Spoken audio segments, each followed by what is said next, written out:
Explorando bolos portugueses. Explorar bolos portugueses é delicioso. Eles têm muitos sabores diferentes. Um exemplo famoso é o pastel de nata, uma tarte pequena com creme de ovos, canela e açúcar, doce e suave. Outro adorado é a torta de amêndoa, feita com muitas amêndoas de Portugal, úmida e reconfortante. O bolo de laranja é refrescante, celebrando a fruta cítrica. Estes bolos são especiais pela tradição cuidadosa na preparação,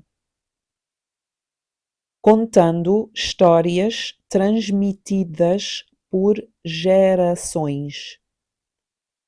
Ao saboreá-los, experimentamos não apenas gostos, mas também a cultura rica de Portugal. É um convite para descobrir sabores únicos que fazem estes bolos inesquecíveis. Explorando bolos portugueses. Explorar bolos portugueses é delicioso. Eles têm muitos sabores diferentes.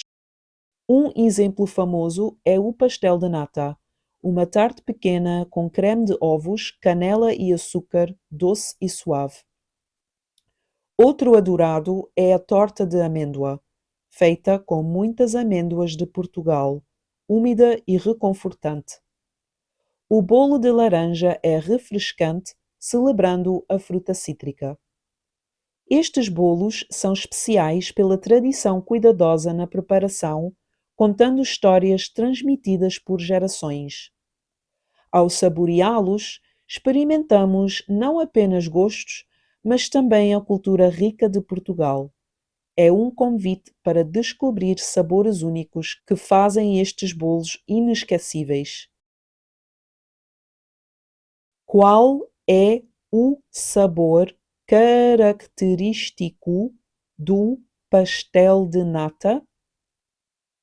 Qual é o sabor característico do pastel de nata? Qual é o ingrediente principal da torta de amêndoa? Qual é o ingrediente principal da torta de amêndoa? O bolo de laranja é? O bolo de laranja é?